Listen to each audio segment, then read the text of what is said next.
The votes have been counted and the final roster is ready. Before I get to that though, I feel there are a few things I should clarify.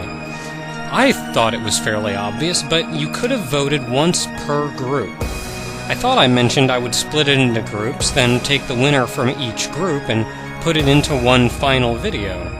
Also, you can't vote for half the games listed, or all the games as was done a few times. It's just how voting works. You should only really vote for one game. However, if you list 2 games and can sell it to me, I'll probably count a vote for each. Explanations aside, for this final video, I thought I'd go into a bit more detail about each game and what a Let's Play of it would entail. So let's start with the winner of Group 1, the DotHack series. For starters, as I mentioned before, it's a series of 4 action RPGs for the PlayStation 2. I won't guarantee anything, but if the Let's Play goes well, I may do the 3 DotHack GU games as well. It will be a very long Let's Play, essentially the length of 4 RPG Let's Plays. I'll be off-screening a lot of grinding and monotony, as well as doing some general time-saving editing, so it certainly shouldn't be 200 hours of video. I would also be getting all of the characters and completing all of the extra dungeons. Now, DotHack is the story of Kite, who's playing an MMORPG called The World. His good friend Orca is made comatose in the real world by an in-game monster who I fear like I fear the devil.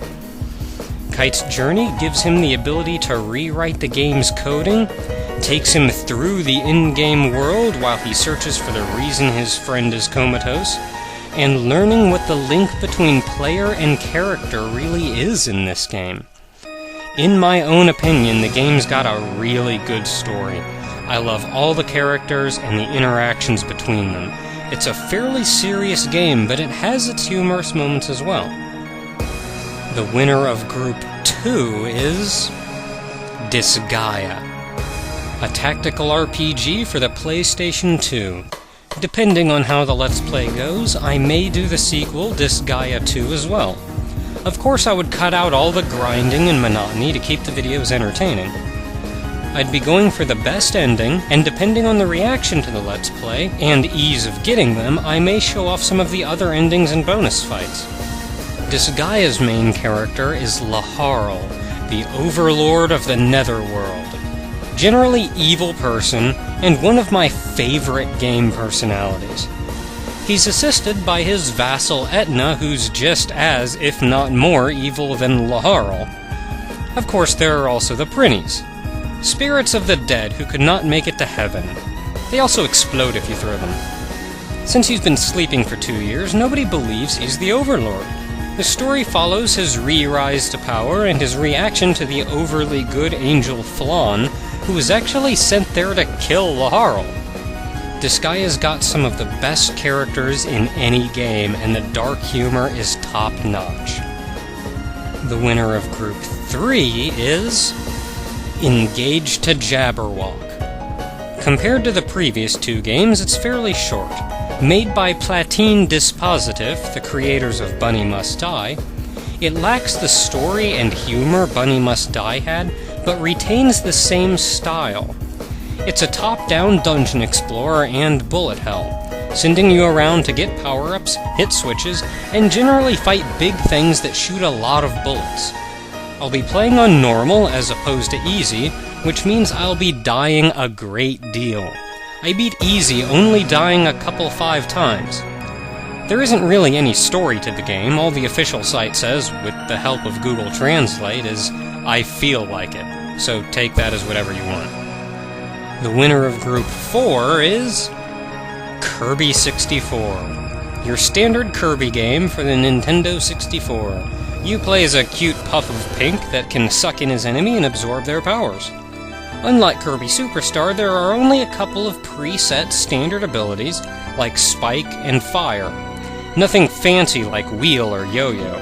However, you can combine these powers to get any number of odd abilities, like a refrigerator that spits out health items. Your goal is to help an adorable fairy recollect the shards of a magic crystal and banish the dark matter from the land. In playing, I will of course be going for 100% and the special ending. The winner of Group 5 is Left 4 Dead. Left 4 Dead is a first-person survival horror for the PC, where you run about shooting zombies and the like. I won't be filling the 4-person roster with as many people as possible. Nay, it will just be Ogre, myself, and, from How to Brawl Like a Man fame, Dyron Cates has volunteered his services. There are 4 campaigns total, and we'd be playing through all 4. There isn't all that much story to the game. There was a great pandemic that turned many people into zombies, the 4 main characters were immune to the infection, and are struggling to reach safety. The winner of Group 6 is Okami, an action-adventure game that plays much like a Zelda game set in feudal Japan. There are 2 versions of the game, one on the PlayStation 2 and one on the Wii. I will be playing the PlayStation 2 version. There is an amount of monotony to exploring the game, and of course I'll be cutting this out. I will, however, be getting all 108 beads and tackling the Devil Gate challenges. It'll be a fairly involved Let's Play.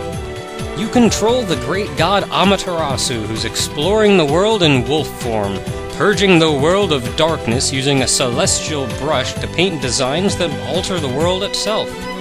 There's a surprising amount of story in the game, and though it has its serious moments, the game is light-hearted and generally a pleasure to experience. The winner of Group 7 is Seiken Densetsu 3, an action RPG for the Super Nintendo that was only released in Japan. There's a translation patch though, so nobody will be left out.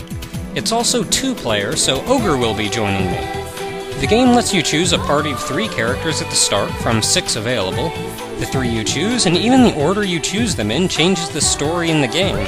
And there are job advances later on that change things further still. So almost every playthrough is a different experience.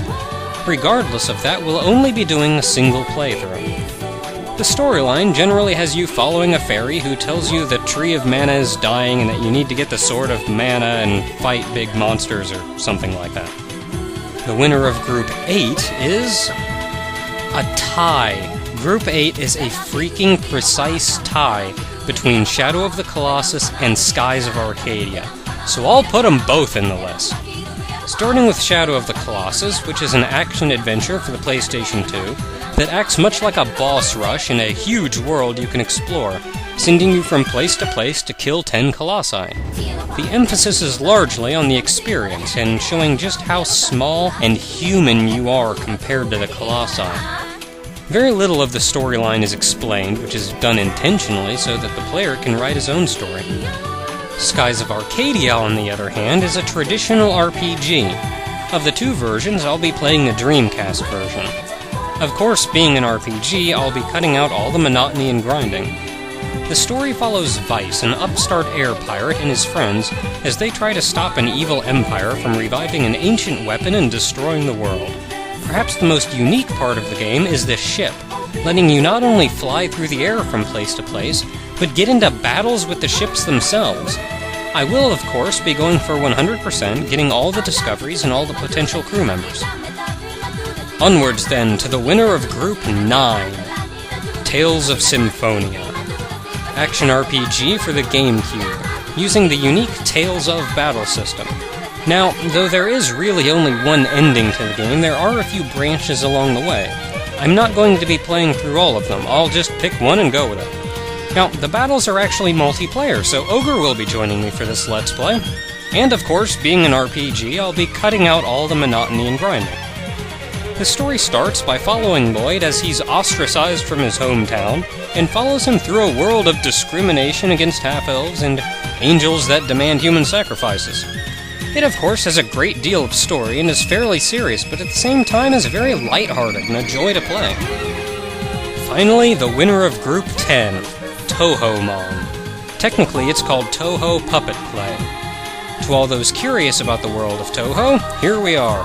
Touhou Puppet Play is a ROM hack of Pokemon Fire Red, and the story remains unchanged. Since this is an RPG, I'll of course be cutting out the monotony and grinding.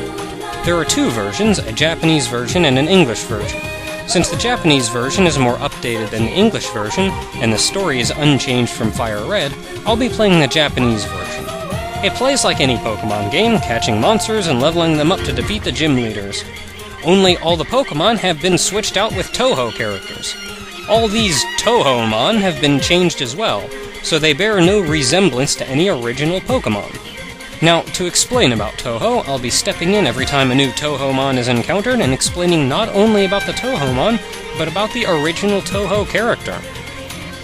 And thus we reach the end. Cast your votes. One of these 11 games will be my next Let's Play. I won't offer my own vote on this one. I leave it all up to you.